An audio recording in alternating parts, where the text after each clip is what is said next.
people, welcome back to another edition of Our Kids Play Hockey. If you're here, you know we got another great guest for you today. Today's guest, Pete Whitney, used to be the coach of Post University, Division II NCAA team, recently retired, and we got to pick his brain and really have a fantastic episode today about the journey from youth hockey to prep school / collegiate hockey and beyond. For those parents out there and players that really are interested in that topic, this is going to be the one for you. Pete really dives into what he would look for as a coach, what other people are looking for, and how, at the home, you can start building the skill sets, the mindsets needed to really play hockey at the next level. So really enjoy this one. I know we did as the hosts, lots of golden nuggets of wisdom in this one. Also, getting towards the holidays here now, I would like to provide you with some value. So check out hockeywraparound.com and use the code OKPH. Again, hockeywraparound.com, and try their patented hockey wraparound, their flagship product. Over hundreds of thousands of these have been sold. Tremendous amount of positive 4.5 or up reviews on Amazon. If your kid is using a very expensive hockey stick and you're dreaded about them using it outside, this will protect the blade of their stick. It is well known. Again, check it out, hockeywraparound.com. They also have their dry stick equipment, portable equipment dryer. Check that out. Attaches right to your hockey stick, which we all have. Consolidates the area you can dry your equipment in. It's also fantastic for road games or tournaments. That's going to be a big one for this holiday season. Again, check it all out at hockeywraparound.com. And finally, look, if you're loving this podcast, which I know you do because you're here, feel free to share it with some friends. Put it in your team snaps. Put it on your chats. Give us that 5-star review wherever you listen. We really, really appreciate you as an audience and continue to grow here at the Our Kids Play Hockey Camp. So check that out and let us know how we can support you. Email us at team@ourkidsplayhockey.com. But without further ado and all that messaging, enjoy this episode of Our Kids Play Hockey with Pete Whitney. Hello, hockey friends and families around the world, and welcome to another edition of Our Kids Play Hockey. I'm Lee Elias, and I'm joined by the two hockey podcasting Hall of Famers, Christy Casciona-Burns and Mike Benelli. We've got a great episode and a great guest today. This is going to be one for all the parents and players that are thinking about college hockey for the future. So that's most of you. We are proud to introduce our guest, Pete Whitney. Pete comes to us well qualified. He just retired as the head coach from Post University. That's an NCAA D2 team. He served as their first head coach since their creation in 2015. So he developed this program from the ground up. Prior to Post, Pete spent 11 years as an assistant or an associate head coach at the Gunnery School in Washington, Connecticut. It's a very, very good school. He has also been a scout for the United States Hockey League and was a head coach for Central Connecticut State of the ACHA. And he is active in USA Hockey, part of the coaching education program, and serves as an instructor for the New York district, along with our good friend, Mike Benelli, who's sitting here today. Pete has helped place many student athletes into the NCAA and coached 2 NHL draft picks and a Hobie Baker Award finalist. That is unbelievable company to be holding as a coach. This man knows how to spot talent and how to develop talent for the next level. It's going to be a good conversation. Pete, welcome to Our Kids Play Hockey. Thank you. Can we sign off now? Because that was really good. That sounds good. After, however, we're probably at around 100 episodes. I'm getting okay at this, right? The tough part's finding new puns to introduce my co-hosts every week. I got to stay on that game before it gets bad. So, Pete, typically we'd start an episode with your background and what you did, but I actually want to dive into something today because I know the parents that are listening to this are kind of sitting on the edge of their seats in their car driving wherever they're going. So I'm gonna start with the question of the hour, if you will. What do you look for and scout for when you look as a college coach for recruiting players? For me, I mean, the obvious thing is can the player contribute in some fashion, right? Or do they have a way that they're effective in a game, right? I think one of the downfalls that a lot of players have, maybe when they see somebody in the stands, they try to do too much and they actually try to get away from their game, which actually can take away from a coach's ability to want that player. So if you're somebody that finds a way to be effective, now that doesn't necessarily mean scoring a goal. It might be maybe you're back checking, maybe you're good in the D zone picking somebody up, maybe it's that first pass that you make. Even sometimes with me in situations where depending on the team that you're on, right, it varies with talent that you're watching, because there's some teams where everybody's really good. There's some teams where there's a couple of players that kind of stand out. So finding ways to be in the right spot at the right time, regardless of if that teammate is maybe even getting you the puck, showing a hockey IQ. For me, hockey IQ is big because we can work on developing your shot. We can work on developing your edges. We can, to some extent, work on the IQ with video and that, but for me, someone who looks like they can be effective in some fashion, and to me, that relates to their IQ. So that for me, that's the biggest thing that I always look for. How many times do you have to look at a player before you know that player is going to be a good fit for your team, for the school? Honestly, that really depends on how dynamic that player actually is, right? Because there are some players that stand out immediately. You can see that they skate above and beyond the other players. Someone who is really hardworking. So for me, 2 to 4 times I'm going to watch that player to make sure they're consistent at that, because that's the other piece, right? When you get to the college level, we're going to play, like we went to the finals that my last year, and I think we played 28 games total, right? Compared to the 50, 60 plus that juniors play. Mhm. So trying to find a way that guys are consistent, and that's hard. It's hard, just like in the NHL, it's hard to be up for an 80, 81 game schedule. So the consistency is a big thing for me.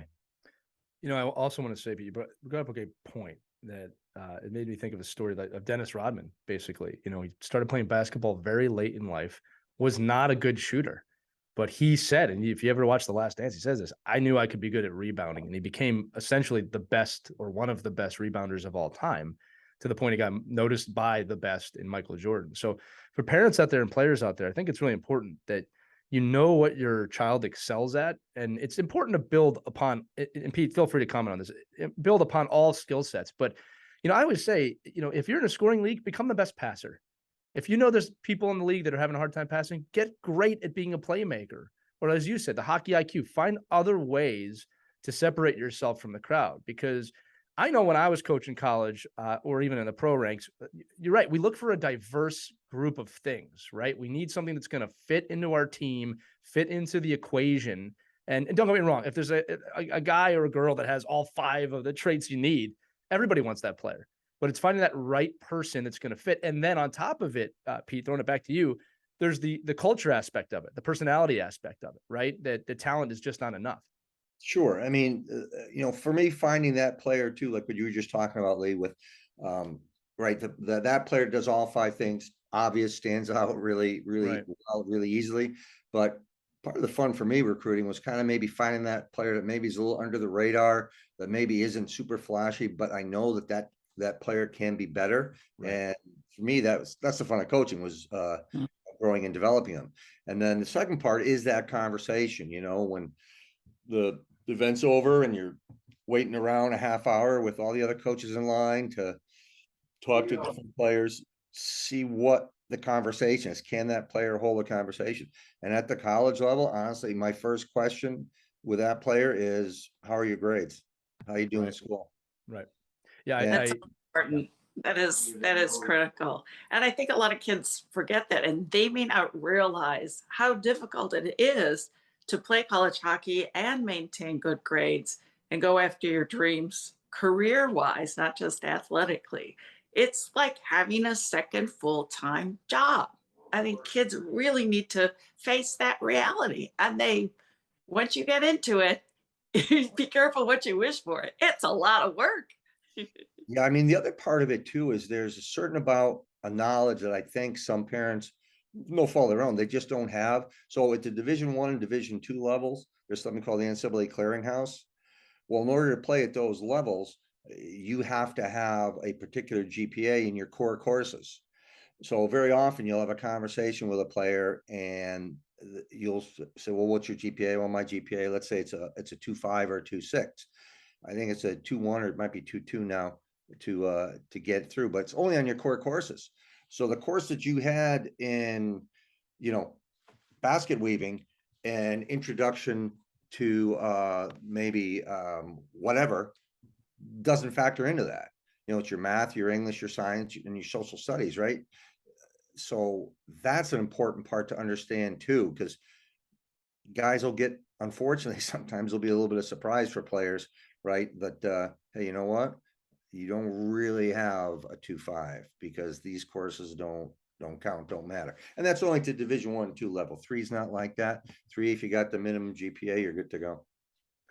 I always found when coaching and playing in college, one of my big realizations in college when I played was that I could apply my work ethic to hockey to other things.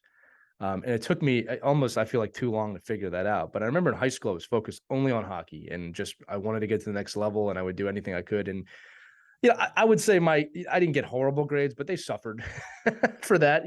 My focus was on hockey. And then I remember when I got to college, they tell you right away, well, if you don't hit this minimum GPA, and then my coach wisely lifted it, it was higher than the minimum, you can't play.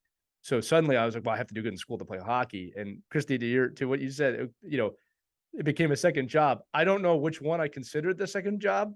I don't remember if I thought school was the second job or hockey was the second job, but I got real serious real quick with school. And I remember it clicked of, look, I can put this work ethic I'm putting into hockey in anything.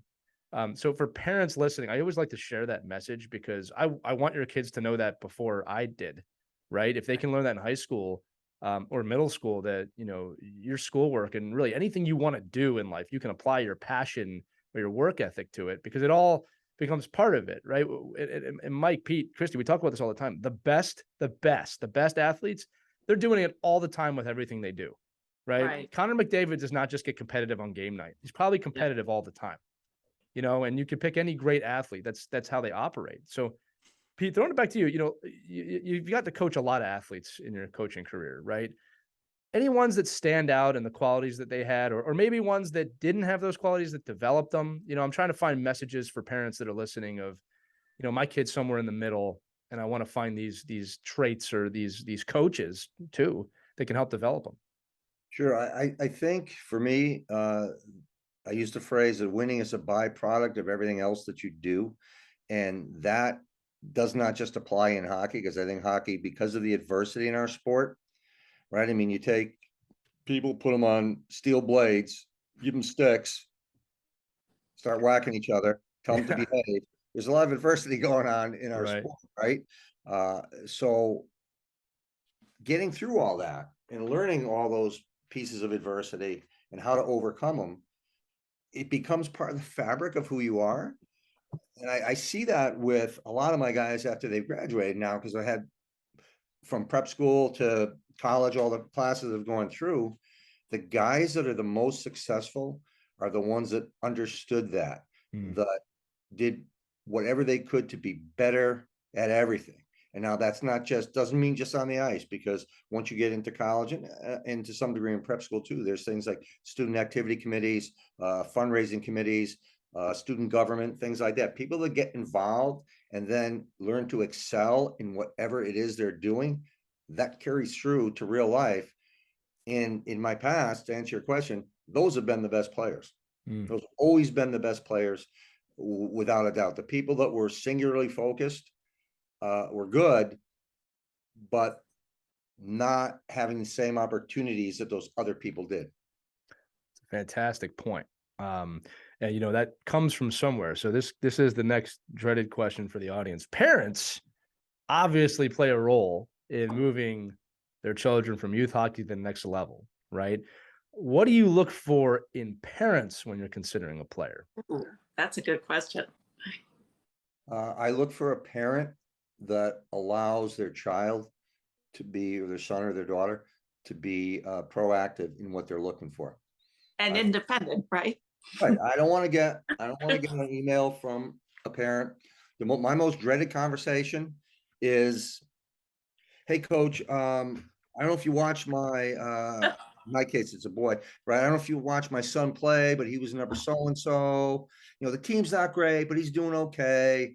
Like, stop, please stop. Let your child advocate for themselves, because that's the biggest thing, is that's part of the lesson, right? That's part of the lesson, is learn to self-advocate, because you're going to need to do that in the real world. And it's a great arena for you to learn that. Ice hockey is, I think, being on a team, any team really, but being on a team, let them go. The hardest thing is let your kid go, because you love your child. You don't want to see your child fail, but sometimes the best thing you can do is allow your child to fail and be there for him and help him get up. Right. Yeah. And I've had this conversation with Paul Flanagan. He just retired as the SU women's hockey coach early on when Sophia expressed interest in college hockey. He said, "Ooh, you should not be talking about this with me, Christy. Sophia should." And Sophia was just 12 or 13 years old at that time. And he said, "Do you understand what I'm saying to you?" I'm like, "Oh, yeah. I got to step back and let her do all the work." He said, "Exactly." He So I said, do, there's nothing more annoying than yeah. getting emails and letters and phone calls from the parents advocating for the kids. He goes, that ends it right there. The conversation doesn't progress. I want to hear from the kids. Yeah. For sure. I mean, I've got you mentioned throwing stories out there. I've got a story that was shared with me by a friend of mine who's a former Division I coach who one day the telephone rang and it was I'll make up the names. It was John's dad on the phone. And he said, "Hey coach, good morning. This is Bob. I'm John's dad." So, okay. So I just kind of wanted to talk to you about John a little bit and everything okay with him? Yeah, he's fine. I just want to talk about his playing time and Oh, dear. what's happening there. So there was a coach pause for a minute and he said, "Bob, this conversation can go one of two ways. You can tell me what you need to tell me, and then I'm going to have a very difficult conversation with your son. Mm-hmm. Or you can say, Coach, just called to say hello, and I hope you have a nice day." There was a pause on the end of the phone, and Bob said, "Coach, hope you have a nice day." Smart. Yeah, I think that Good goes call. along. I think that goes along like with your life cycle of coaching, though, Pete. Right? Is that from amateur hockey to prep school to college, I don't know if parents are equipped with those answers all the time, right? I mean, so what are some like so we're coaching our kids, right? We hopefully if I have a bantam or a peewee and he's looking at prep school, I'm coaching that player. I mean, you don't expect a 13-year-old to ask about a tuition assistance and what the core credits are going to be for them in high school. I wouldn't expect that, but there are certain things we can do right for our kids to give them the guidance and our own coaching as parents to help kids navigate the prep school route from prep school to junior, from junior to college. I mean, so what are your recommendations for like the top 3 things you would want a parent to coach their kid and their player to ask? Like what are the things that you want to hear from a player? Because I know, like when I advise our players, I'm like, well, listen, you have to ask, what's the pipeline look like? Is it wrong for me to ask what the pipeline looks like for your players? If I'm a goalie, do you have 7 goalies coming in? Like, do you recruit new kids every year? Is there a cap on your recruiting? Do you look for players? Certainly you're telling me I have a certain role, but can I ask you, how do I earn that role and change that role throughout the year? Are those kind of questions off limits to you from a recruiting standpoint for a kid to ask? Sure. So you're talking that junior level kid or prep school that's going to try to make that right. You're not talking. And I want to know. I'm doing my research, right? I'm doing my research on you. Hey, Coach Whitney, I see that you're in your 4th year at Post University. Are you going to be here in 2 years? Like, are these off limit questions for players nowadays to ask? Because, and maybe the audience doesn't know this as in depth, but the players in college can transfer on a dime right now, right? They could just leave, just like now, like basically where coaches were allowed to do for years and years. So now, if a player has that power to say, well, I'm not really happy with this year, so I'm leaving. Like after all the work, I mean, Christy just asked you, how much do you invest in a player before you commit to them? It's a lot, right? It's not one video. It's a lot. So if you're investing that much time in the player, doesn't the player have a right to invest in finding out, where you're going to be? Yeah, I think 100%. I mean, I've always been very open with that. And I want a player when we go through a recruiting process, and I tell them this, ask anything you want. Mm-hmm. There's no bad questions. I usually use the example. I said, you probably played for someone who you weren't maybe getting the shifts you want. Maybe you weren't getting the ice time, and you sat in that coach's office and he looked at you and he said, you just need to work harder. I said, if I ever tell you that, first off, I never will. You'll never hear that. You'll never hear that from me. But if I do ever tell you that, you can call me out right then and there, because I will tell you, we'll sit there and I'll say, maybe, your back check isn't good. Let's look at some video. Your first 2 steps need to be better. You need to make a better pass, whatever it may be, but you will have something tangible when you leave my office that you know you can work on, because there is nothing more frustrating.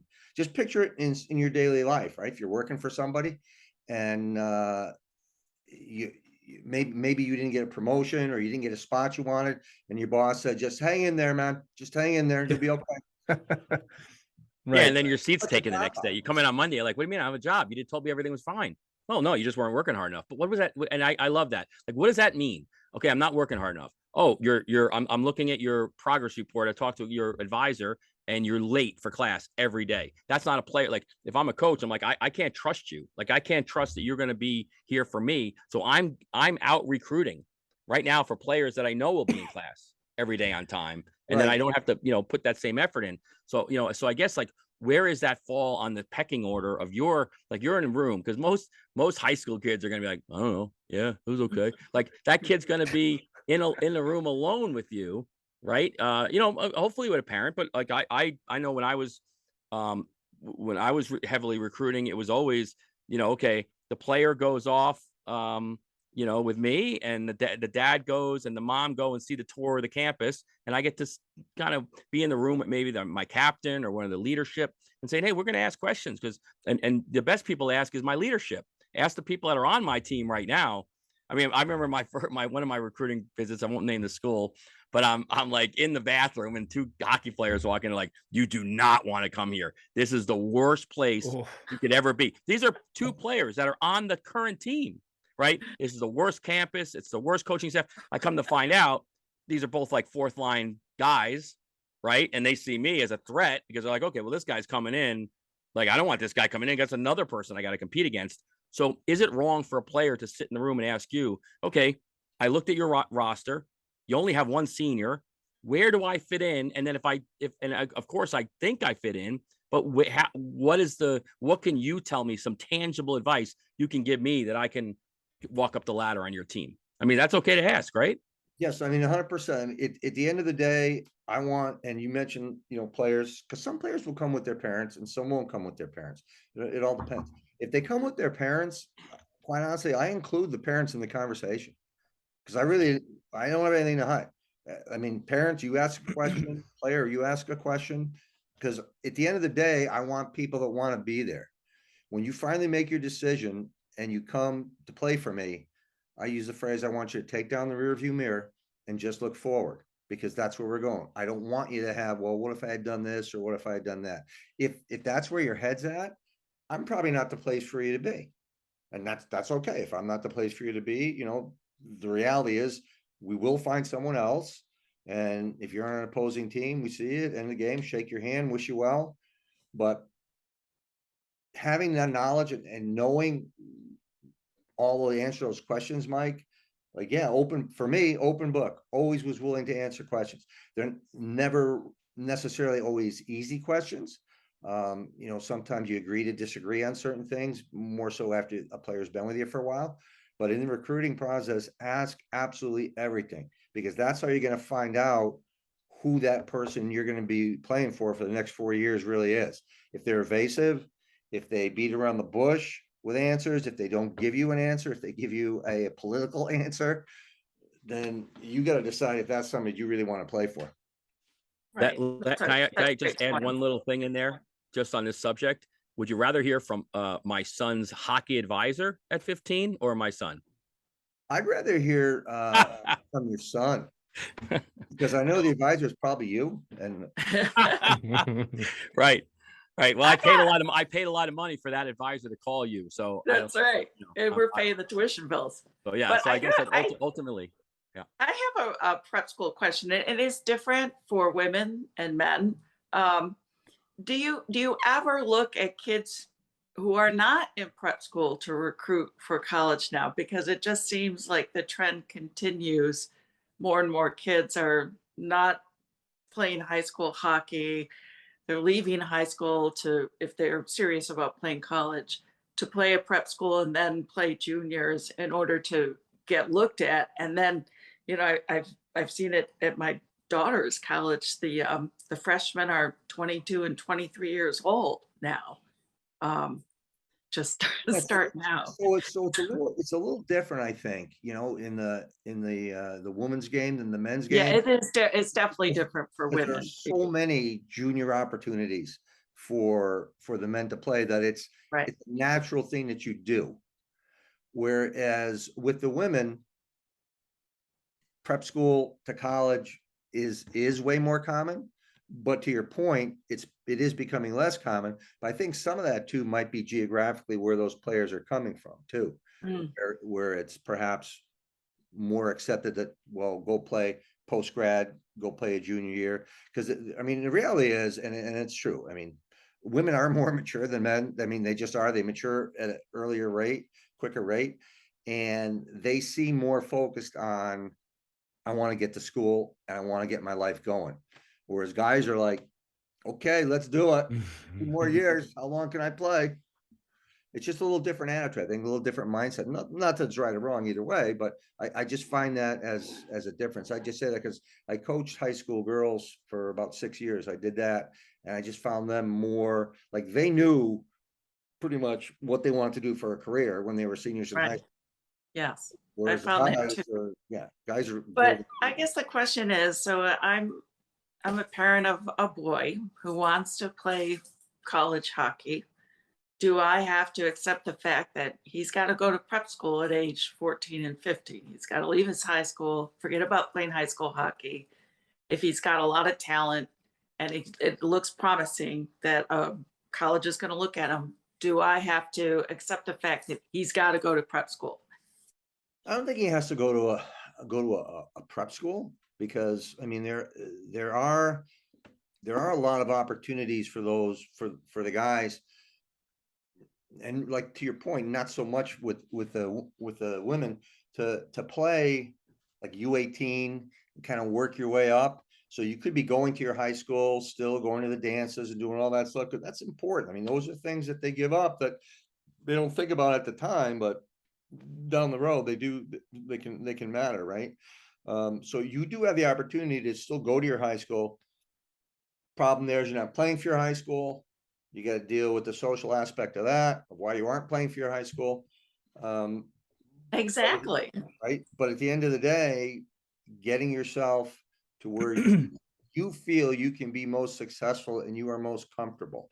If you leave and go somewhere and you're not happy having to have made that choice, you're probably not going to be successful, right? Like you're not going to be really good at a job you take that you don't really like the job.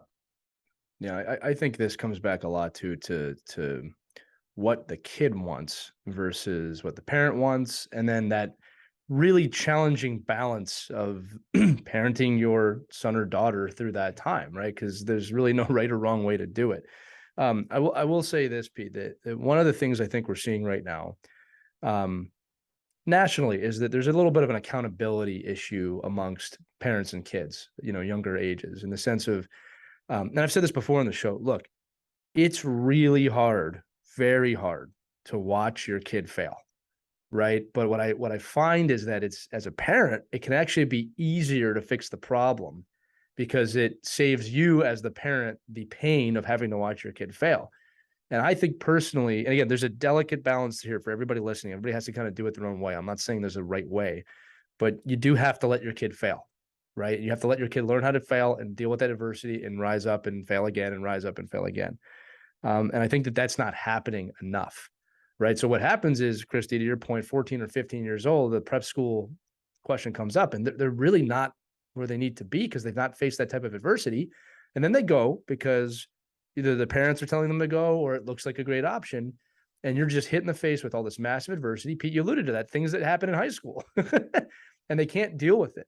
And look, not to take it too serious, but we're seeing massive rises in teen suicide, athlete suicide, uncommon numbers. Like we're kind of ignoring that right now as a nation. Again, we got a lot of problems going on, but it comes back to this, and this is where I'm going, Pete, and this is why I love you as a coach. There's not a lot of ego with you, if any. You said that about your interview. Ask me questions, right? I always tell young athletes, you should ask a lot of questions about the culture and how you think you fit in and where you want to be in a few years.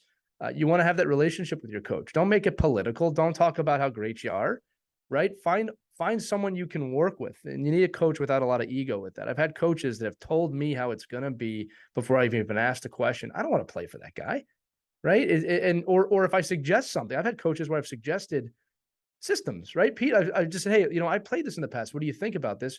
And the coach said to me, don't you ever tell me what to play. And that's not what I was doing. I was just trying to talk hockey with the person, but lack of ego, right? The other thing, Pete, about coaching, you said, I want to touch on it. You said this earlier. We kind of went past it.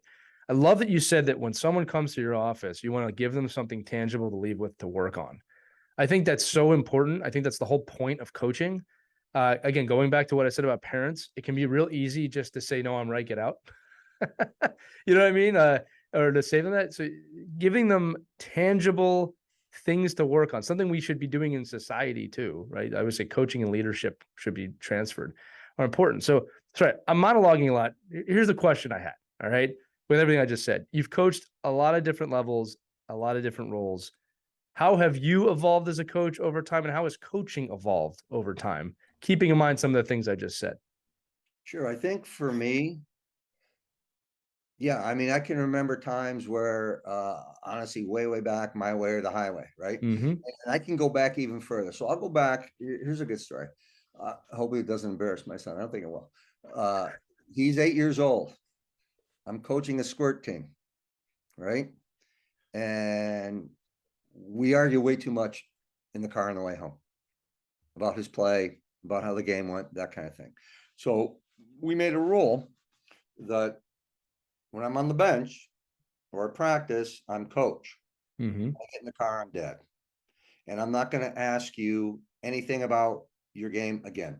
If you want to tell me, that's great. I'll have a conversation with you, but I promise I won't ask.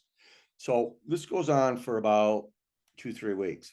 And of course, I'm going out of my mind on the ride home because he's not talking about the game at all. And I'm dying to find out how things are going. And he knows it. Like, he knows he's 8 years old, but he knows he has me. Right. He does. So we're driving home. At one point, it's so quiet. It's stone quiet in the car. So I finally say to him, so what did the coach say to you after the game? And he just started laughing. I started laughing. And ever since then, it's been great. Ever since then, it's been great. But that's a place where I grew, where then I knew, and I think I realized it's about them. Like, even go up to the college level, even at the pro level, right? It's about them, because all those people that you're directing, that you're trying to gain their trust, that you're trying to teach, they're the ones that help you keep your job. So you probably should be really good to those people. It's a great quote. That's a fantastic quote. Mike, I want to hear your thoughts on that quote. Coach Mike. Yeah. No, listen, my son is a work. He's like, you never do this stuff with me. I go, yeah, but I'm coaching you. Like, if I'm your coach, and you're really kind of screwed, because I talk to all the players that way. Like, I probably talk to my players too much, like, about their own play, and they're not my kids. Like, I'll be like, okay, I'll be on our app chat or whatever. I'm like, hey, listen, you got to do this better, or that was great, or I really love this. Like, I like talking hockey. Like, I want to get the kids to talk to me. So it becomes like, then separating, like with your son, Pete, it's like, okay, well, don't you just want to talk about hockey? Like, I just want to talk about hockey as a coach. Like, imagine if I could have my whole team in the back of the car right now. I would love it. It'd be a great opportunity for me to have a conversation. But no, it's hard. But I think having that, the evolution, I don't know, when you hear for the most part, modern professional coach in any, from the Pete Carrolls to the Gerard Gallants, he's probably a little bit more old school, but Paul Maurice's of the world. Like, when you start talking to these coaches and you start hearing from them, they all talk about this dichotomy of the move of, well, you got to listen to the players. Like, the players have to be an active participant in the team. It can't be a dictatorship anymore. And I don't know if we're allowing that to happen more and more. Like, we're allowing it to happen as parents, and we're allowing it to happen as coaches, and players are, maybe, I guess they're more knowledgeable maybe than they were in the past. Right. But isn't there a point, Pete, when as a head coach, you still have to maintain that authority and that discipline and the ability to say, It's not my way or the highway, but you're coming into a situation where it is my way. Like the 5 dads on my team don't get an opportunity to tell me what the lineup should be, because they could ask me what my thought process is of why I put the lineup together, but I'm the one. Somebody has to make a final decision. No, Right. And I think that's where the separation, you hope that you create a trust with your team where the players, and I've had this, I've had the situation where a parent called me and I'm not gonna say it didn't go well, but I really didn't give them the time of day. And it ended with, please don't tell my son. well, Right. yeah. So the next day, and I didn't say anything to the son, but so the father must have talked to the son, because the next day, the son came up to me and he said, I understand that my dad called you. I want to apologize for that. I'm 24 years old. I can advocate for myself, coach. I want you to know. And Yeah. that was great to me. Even though that at that point I felt that player was an average player, that player was an above average human being. So what's going to take that player further in his life? The lesson that they learned, right? Or their ability. Because one of the things that really kind of irks me in today is when I hear parents say, I've invested so much. Okay.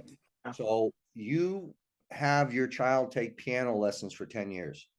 If they're not a world famous concert pianist, have they failed?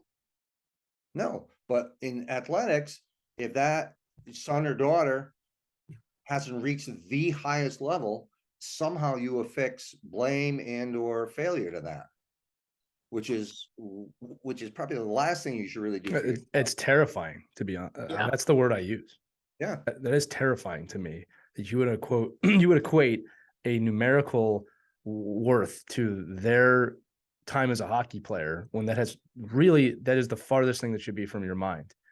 Is obviously, yeah, but isn't that our industry? Isn't that what we're doing? We are the leader. You're the leaders of the hockey world, soccer, lacrosse. We're doing that. We as organizations are saying, if you practice with me year round, if you go to my 10 showcases, if you do this and you do this, come in my rink, look at all the banners of all the kids that are successful, and not one of those banners say that I graduated 17 kids last year with a 4.0 GPA. So it's our fault. And why do we expect parents not to fall into that funnel and that gap, and then expect, oh, well, my kid's 21 years old. He's a man. He should be able to speak for himself.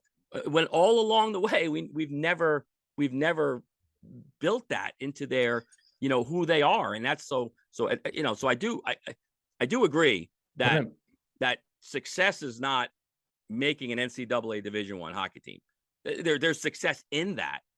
But your success as a human being, and your parent, and how your parent feels about walking around like that, right, shouldn't be the ultimate goal. But at the same time, I can understand why parents fall into this trap, because we're leading them down this path that success can only happen if you follow me in all the different things I'm telling you to do. Yeah, Mike, Right. I'll say this. I think it's a bit chicken and the egg.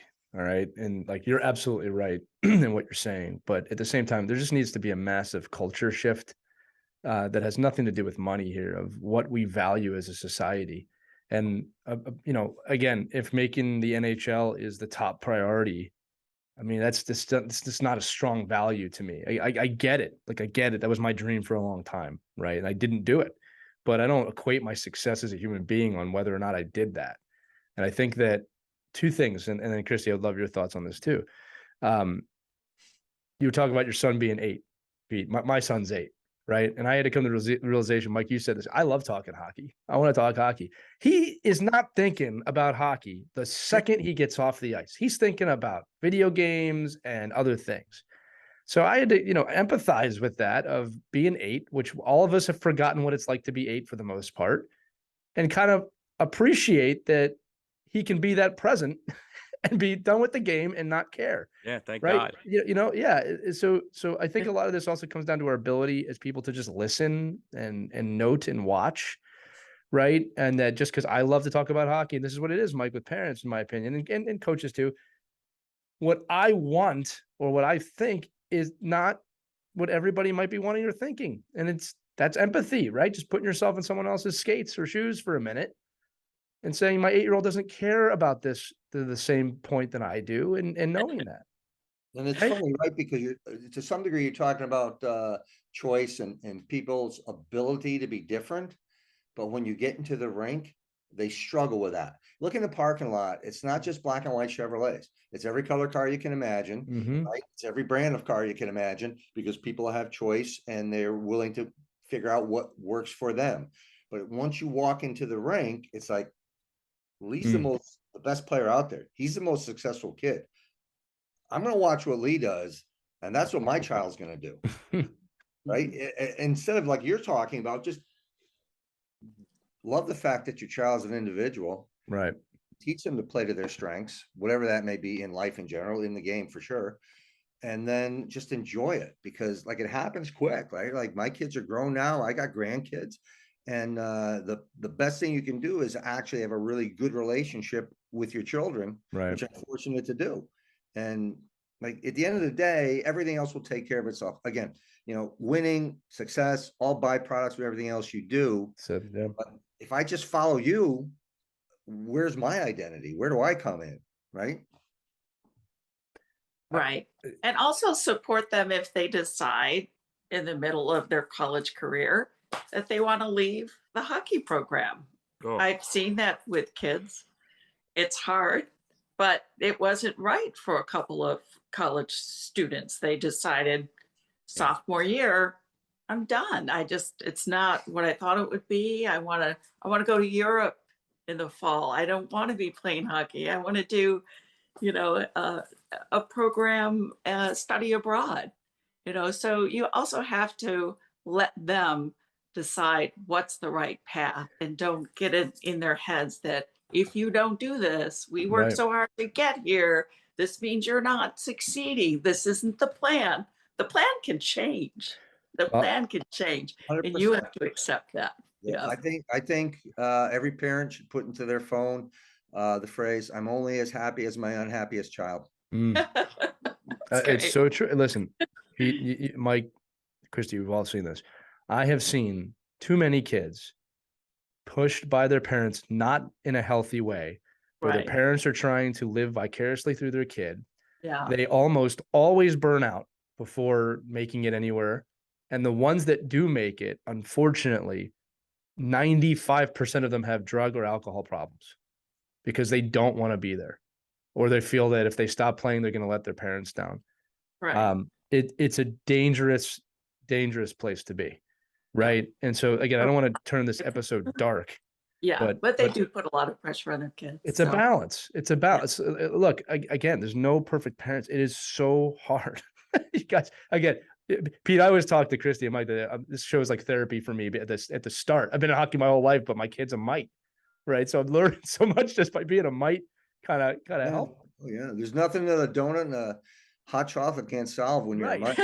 Right. For them, right? For us, it's like, well, man, I just got to be working on this. And it's like, dude, I had to calm myself down that first year so much. I'm so thankful for the show because it taught me a lot. I had every bit of anxiety that every other parent has, knowing that I was going to have it.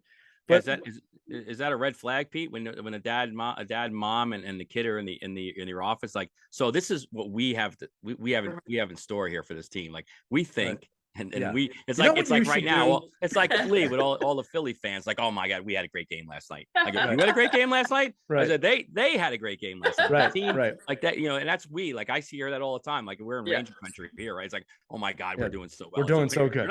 We got the right goalie. You guys had 19 hot dogs, but you're not doing well. They're doing well, and I think that's your point, Pete. Right? You come in. It's not we, it's me. I'm the player. I'm the athlete. Right. I'm the one that has to commit to you. And I'm the one that has to show that passion, desire, and the ability to play within your system for the good of we, right? And that's where you leave that's where you do leave a little autonomy away. You know, you have to get, you come in as a we or as a me, and then the collective we is how you succeed, you know, in the game of hockey. But that's your job. Your job as a coach is to wean through those people and those players and figure out, okay, what works the best, because it's not always the best player, right? You can't have 15 first line centermen on your team.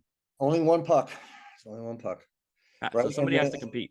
Right. And to answer your question a little bit with that, the best parent student athlete conversation when they're together is when the prospective student athlete talks about the hockey, and the parents might mention something about community service or opportunities for internships, things that aren't in that kid's head. Those are the best conversations.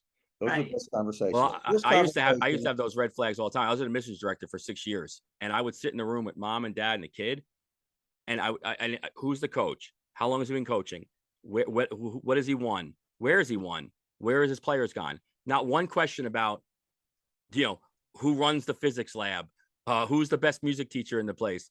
How many credits does my kid have to have, in a particular day? When study hall? Like, never any of that stuff. I'm like, well, you're going to school, like this. There is a school component here. So to your point, it's like it is the parents' responsibility, I guess, to fill in the gaps and be like, okay, we're going to university here, Right. but what are the other things here that's going to allow my Right. child? Because most of the time, it's you're the one paying, right? Not all the kids are paying for their own tuition. Right. So it's like, what are we getting out of this? Because we have agreed to come to your office to Right. look at this university, and me and my wife are paying for it. So we just want to know, what are all the great things that outside of how great this hockey program is, Yes. that you're going to help my child, Right. experience in this college. Right. And even about the hockey program itself. I mean, ask about, gee, what kind of a trainer do you have? How much experience there? If my kid gets hurt, what's the protocol? Do you call me? Do you have the trainer assess? How does that whole process work? Is there someone who is an academic intermediary for hockey players and, the professors? Is there somebody who advocates for hockey players when their schedule is putting them on the road from, Thursday until Sunday night? There's tons of questions you can ask that isn't specifically about how much ice time is my player gonna get. He's going to be on the power play. He's been on he's always been on the power play since He's been a always 10-U been on the player. power Always play. been on the You power need to put them on. Let the me tell power you why play. you need my kid. No. Yeah. So, Which is PhD. fine. yeah, and Mike, to your point, because I was in admissions at Gunnery for several years too, like you were in admissions, and if that parent asked me that question, what the first thing that comes into my mind is your child as ill prepared as you are? Because everything you just asked me, you could look up. Yeah. But they don't. That's a great point, Pete. Yeah. Like, I'll tell you again, I can tell you from my own experience again, I'd say a good chunk of the reason I went to the college I went to, and this is me, this is not everybody, was because they had a major I was interested in, and the facilities for that major, which was broadcasting, impressed me so much that it definitely veered my decision. Right. So, and I remember, Pete, you'll laugh at this, but that was my backup plan, was the education, because at 18 years old, my parents told me I needed a backup plan to hockey. Now, looking at this as an adult, I realized that hockey was always the backup plan and school was the primary for them, but they were very smart about telling me that, you need to know what you want to do when hockey's not around. I want to provide a quick quote I heard from a really good friend of mine. And parents, you got to kind of take this one however you want, but I remember she said, I don't own my child. And I didn't understand that till she dove into it, but she goes, they are a separate whole human being. I don't own them. I'm not them. And like what I mean by that is this. I see a lot of similarities in my son to me, but he's not me. And I got to remind myself of that a lot. In fact, I've really become cautious about saying to him, oh, you're just like me, because I don't want him to grow up thinking that. I do tell him we're similar in a lot of ways. I can understand why you react that way, but he's not me. And I got to approach him as a father, knowing that that's not me. He's not me. He's not going to be me. So I got to raise a human here who just happens to have several traits of his mother and father that we know. So I think, when we get to this college point, what are we developing here, right? The child, and they're not children anymore at that point. I shouldn't even say that. The young adult has to become an adult.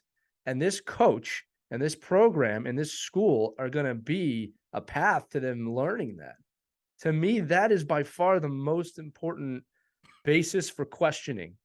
How are you going to help, hopefully the students asking this, me become a better human being? And Mike, this goes back to what you said. before. Okay. We all are under the belief here. And Pete, I know you're with this, that better people make better players at the end of the day, right? That the type of person you are directly affects who you are. So when we look at college hockey, pro hockey, youth hockey, the culture has to shift. We have got to shift away from A, pricing people out of the sport, which we're far way off. And then B, what are the outcomes here? Right? If it's not to become a better person, I don't care how good your kid is. It's not going to work out. It's never seen it work out long term where this isn't part of it. So I think that's part of what we're trying to do here. I know our listening audience obviously agrees with that because we get enough emails about it. Pete, I'm going to throw this back on you because we're almost running out of time here. And for those of you listening, we are going to have Pete back on for a multitude of episodes. Just we have to pick your brain, Pete, for all the knowledge that you've gained over the years.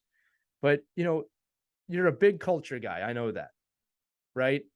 And look, talent has to be there when you get to the collegiate level. You have to have some level of talent. You have to be able to produce in some way, but it's not the whole puzzle.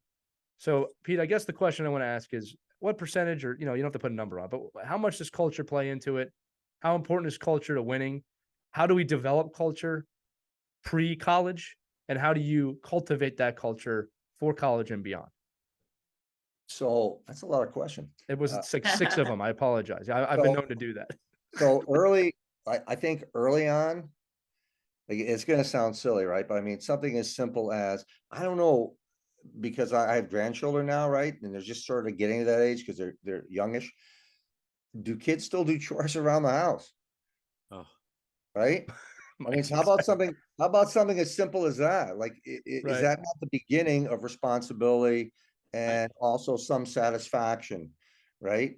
And then as we start to develop into high school, being part of clubs, being part of other things, maybe learning to play a musical instrument. Like, it's so hard when you're singularly focused in athletics to not understand that there's the who you are and there's the what you are, right? So if you're in college and you're playing your sport and you are a college hockey player, you graduate, then what? Like, what happened? Like, you're gone. Somebody else is in your stall. Somebody else is sitting, wearing your number. Somebody else is sitting in your place in the classroom. So the who you are matters so much more to us as human beings ultimately.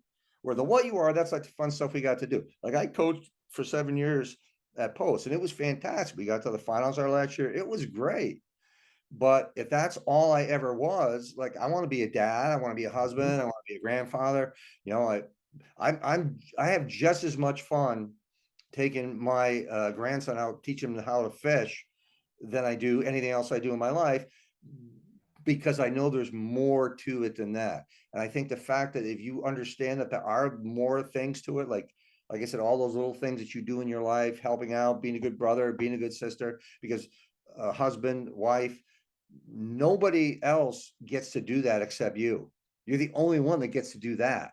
But if you're playing sports as an athlete, everybody else gets to do that, because there's a natural progression where somebody's doing it 20 years from now and somebody did it 20 years ago. So I think that piece and understanding that and teaching your kids that, I mean, I know I'm going on and on here, but I think that is ultimately, you're going to create a better human. And to your point, you're going to create a better player. Because if I don't have to worry about you in the dorm, I don't have to worry about you in the classroom, and I can focus on the hockey with you, we can talk about all that other stuff, but then I don't have to deal with it, and we can get better as a group, as a culture. And that's kind of what we created there, was that's who we were. Like, guys cared about all that other stuff. They were leaders on campus. We led in community service. There was a year where we actually led the nation in Division II for hockey in community service. Wow. We were just as proud of that as we were the fact that, we made the championship game. And at the end of the day, all that will carry that player, in our case, much further. I mean, we have guys that are playing pro now that played. That's great. They'll take care of itself. But at the end of the day, who you are matters more than what you are at that moment, I think. That is a fantastic answer. I agree. That is a fantastic answer. I'll tell you this too, Pete, for everybody listening, and this echoes, I do a lot of work in the mindfulness space and in the mental fitness, mental health space. And we have found there are 3 pillars of this, that if these 3 pillars are here, you're going to be probably in a good mental state. And that if one or any of these disappear, you start to slip into towards depression. And you just tapped on them. One is purpose, right? The why you're just talking about. What is your purpose? Is it to be an NHL player or to be a good person? I love that you said being a dad. I take so much purpose in being a dad and a husband as my primary role in my life, aside from all the stuff that I do. Number 2 is identity. What do you identify as, right? So purpose and identity. And then the third is community. And that's the beauty of sports, is we get a community. But to your point, the day you graduate, you lose several of these things immediately in a snap of fingers. Veterans deal with this daily. I'm not going to get into veteran suicide and veteran depression, but it is a catastrophic problem. And it happens in sports too, because the day you're done playing, you lose your community, you lose your identity, and you lose your purpose. And to your point, Pete, we can start teaching our children these things at a very, very young age. Really, 6, 7, 8, you can start teaching the ideals of trust, community, authenticity, adversity. Chores are a great one. I saw a great video the other day that reminded me, your 8-year-old can dress themselves, make themselves breakfast, make their own lunch, and get out the door for you to drive them to school. You don't have to do everything for them. It was a nice reminder. And then this morning, I actually made my kids do all that by themselves. But it's right. And it's hard because they're a pain in the butt and they fight you on everything. All right. But here's the thing. This is what I talked about earlier in the show, right? They got to figure it out. Because if I'm making their lunch when they're 18, we've got a problem. We got a big problem, right? So just to your point, it was a fantastic answer. I'm not trying I'm just trying to add on to it that parents, purpose, identity, community, so important to us as people. This has nothing to do with hockey now, right? Pete, you created a program with all 3 of those, and higher purposes, higher identities, and higher community that transcend the program. When we do have you back, just to tease this to our audience, we are definitely going to dive into how you develop that program and other programs, right? And how it's not just about, here's a jersey, here's an ice rink, go out there and play, right? It's a little bit more than that. So I'm not going to close you. I want to make sure, Mike and Christy, I give you guys the final word before I slide into the close here. Yeah, just sticking with that theme, and this just happened this past weekend. A college hockey mom, her daughter's younger, said to me, "Oh my gosh, Sophia's a senior. This is it for you." Like, Oh, right to the heart. What? Do you know something I don't? I said, "Oh my gosh, what are you going to do when she graduates?" And I said, "I can't wait for the next chapter. I'm excited about who she is as a person and what she's going to do with her life." It's just, her life doesn't end after college. Like they were ready to have a funeral for me. My life is ending. No, it's not. Yeah. No, that's why you have the podcast, right? No, that's a great point. Life doesn't end after college. Hopefully it starts. And it doesn't end for the college hockey mom either. So we have a lot of things going on that is more to life than just being in the stands watching your kids play. It's watching them grow and develop as incredible human beings. So, and that's just part of it. All right, Grizzly Bear Bonelli, you're up. No, I mean, obviously I agree with Pete only because I kind of follow him and love what he's done with the players he's worked with. And knowing personally his own kids and the people he works with and the people he allowed to associate with him, you could see the values that are in there. I mean, the people, you are who you are around, right? And I think that if you're in a situation like Coach Whitney was just explaining, that your identity, and I really try to focus that, and going back to what we do as a hockey society, we take a lot of that away from kids. Like we don't, it's very hard, right, to do both, right, Pete? It's hard to say, I want you to be a musician, I want you to be a horseback rider, I want you to see your grandmother on her 99th birthday. Like all this kind of stuff is really important, but if you miss my Friday night practice, I'm going to sit you for the weekend. Like it's just a hard thing, but I get it. And that's really the role of the parent to say, okay, well, and we've talked about this on many episodes about researching the organizations you actually associate yourself with and go to, and making sure if that's part of your value system, that you're not a hockey player. Hockey is just something you do, then you make a determination on where you want to go. And I think if you're really that talented and you're destined to be a player that can play at the highest levels, you're going to get there anyway, because your own inner, your inner drive is going to drive you to get there, whether you went and missed, a 50-minute practice in November or not. So I think it's a great way to, a great perspective to look at, from the time your kid is 6 and 7 and 8 years old, to not say, well, I'm going to put everything into he's a hockey player. She's a hockey player, and just be a person. The hockey will take care of itself, and maybe you'll be lucky and the other stuff will take care of itself too. Sure. Fantastic points all around. Very good. Very good. Pete, I want to say, and we knew we were not going to be able to have just one episode with you. That's why I'm going to have to have you. I know I have so many other questions for him, and I know parents do too.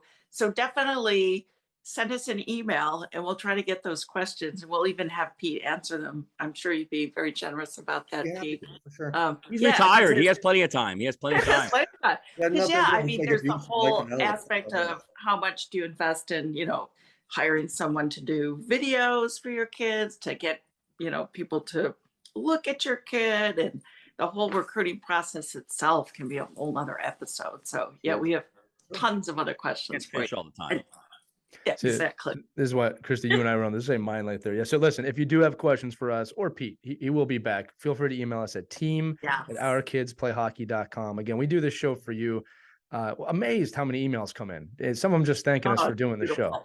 Yeah. You're all the best. And again, we're going to start doing more mailbag type episodes. I know Christy, Mike, and I have talked a lot about this would be a good topic and that would be a good topic. So we're going to be doing those, but feel free, again, it's team@ourkidsplayhockey.com. Remember, you can hear all of the episodes we've ever done at ourkidsplayhockey.com or wherever you listen to podcasts. And if you do enjoy them, share them with your friends, put them in your team snap, let people know about the show. We are trying to grow the audience. If you can give us those 5-star reviews, that helps a lot as well. Keeping us at the top of the charts. You are a wonderful, beautiful audience, and we cannot thank you enough for putting us in that top 10 spot. But before I finally close this, Pete, I just want to thank you again for being here with this episode. Just golden nuggets the entire time of wisdom, and we're thankful that you could spend some time with us today. Thanks very much. Appreciate it. So nice to meet everybody. Can't wait to do it again. Oh, and we're going to do it again. Pete. All right, everybody, that's going to do it for this edition of Our Kids Play Hockey. Make sure you have a wonderful week, wonderful weekend. Wherever you're traveling, hopefully it's fun. Enjoy your hockey. Have a great day. Have a great week. We'll see you next time. We hope you enjoyed this edition of Our Kids Play Hockey. Make sure to like and subscribe right now if you found value wherever you're listening, whether it's a podcast network, a social media network, or our website, ourkidsplayhockey.com. Also, make sure to check out our children's book, When Hockey Stops, at whenhockeystops.com. It's a book that helps children deal with adversity in the game and in life. We're very proud of it. But thanks so much for listening to this edition of Our Kids Play Hockey, and we'll see you on the next episode.